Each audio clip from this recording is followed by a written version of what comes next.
Can you learn more than one language at the same time? This is a question I get a lot, and I see a lot of people who seem to think that you can't learn more than one language at the same time. But you absolutely can. I've done it. I know many people who've done it. The only thing you need is a good plan, good time management, and consistency in both languages or all three or whatever. It doesn't matter how many languages you're learning at the same time. I mean, the more you learn at the same time, the harder it will be to stay consistent with all of them, right? But all you need is time management, consistency, and a good plan. And in this series of videos, I'm going to show you a list of exercises you can do if you're learning multiple languages at the same time. This one specifically is going to be focused on learning similar languages like Portuguese and Spanish, or Spanish and Italian, or French and Italian, and so on, without confusing them. This is a common problem if you're learning two languages that are relatively similar to each other, like Russian and Ukrainian, or Ukrainian and Polish, or Portuguese and Spanish. Yeah, it happens. You end up confusing them. To avoid that, well, first of all, you should do a lot of listening separately in all languages. If you listen to the languages regularly, you will get used to the tone and, yeah, just the vocabulary and the grammar of the language, and it's less likely that you use one language's vocab when the most common mistake tends to be to use the wrong vocabulary, right? So let's say you learn Spanish and Portuguese and you use Portuguese vocab when speaking Spanish. This is very common, for example. To avoid this kind of um, mistakes, this is the exercise you should be doing. So let's say you are learning Portuguese and Spanish at the same time. So this is Glossica, by the way. I use it a lot, but you can do this with you can do this exercise many other ways. This is just an easy and practical way to show you how to do it. So let's say you're learning Mexican Spanish, like Latin American Spanish, Brazilian Portuguese.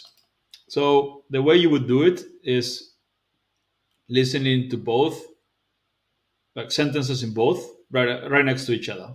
Termina. Terminou. Él piensa. Ele pensa. Él piensa. It's a good idea to have um, your base language should be the language that you're strongest at. Yeah, and you repeat after the the second language, the one you're weaker at, the one you want to improve the most.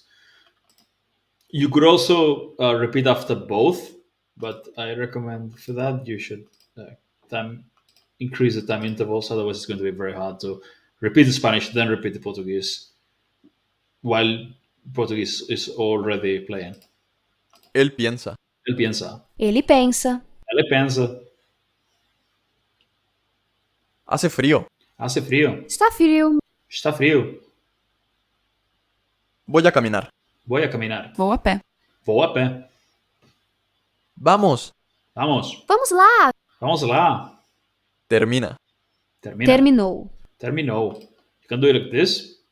You can do it by only repeating after the one you want to improve the most. Yeah, the second one. So you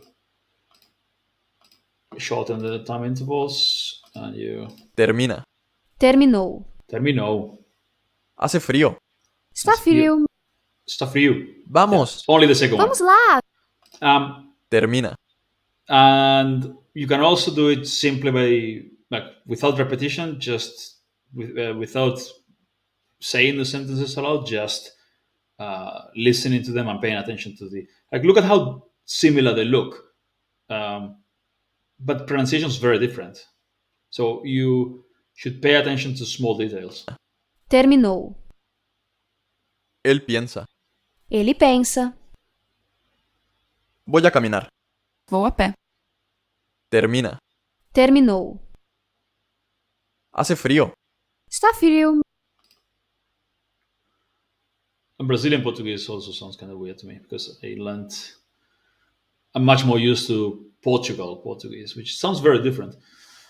But yeah, Neither of them are. Like, I don't speak Latin American Spanish. I don't speak Brazilian Portuguese. Although I want to learn Brazilian Portuguese because, funnily enough, I started learning Brazilian Portuguese when I did a 30-day challenge years ago.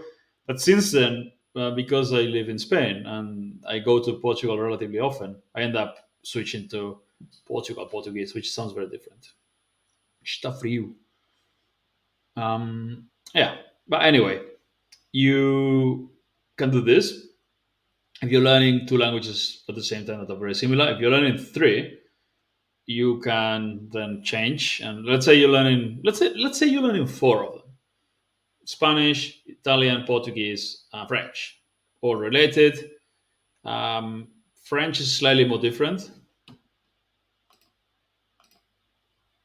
but grammar and vocabulary are very similar. It's just pronunciation is very different. Obviously, Portuguese and Spanish are super close. Italian is also closer than French to Spanish, at least pronunciation wise. Va-t'en. Vá embora. Amuse-toi bien. Divirta-se. Va-t'en. Vá embora.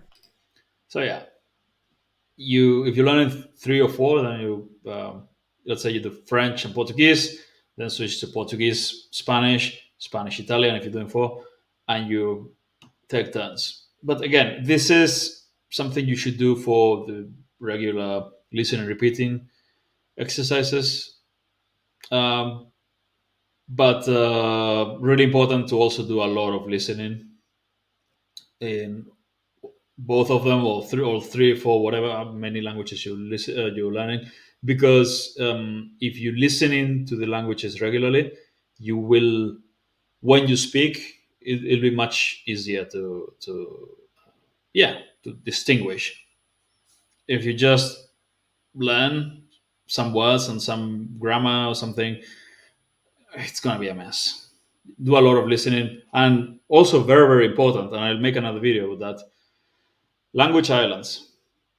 Prepare your sentences and translate them into all the languages. Let's say you're learning all four Romance languages. There are more Romance languages, but the big four, which are Spanish, Portuguese, French, and Italian.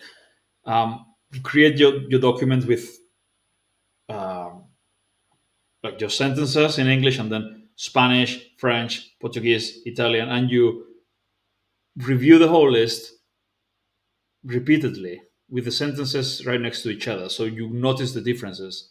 And you can also translate, and this is content for another video. I'm gonna make another video about this, but yeah, you should translate from one into another language regularly. Yeah, so like you look at the sentences in Spanish, try to say it in French. You then check French, see if you say correctly. You do the translation exercise from language to language, from target language to target language in all the languages.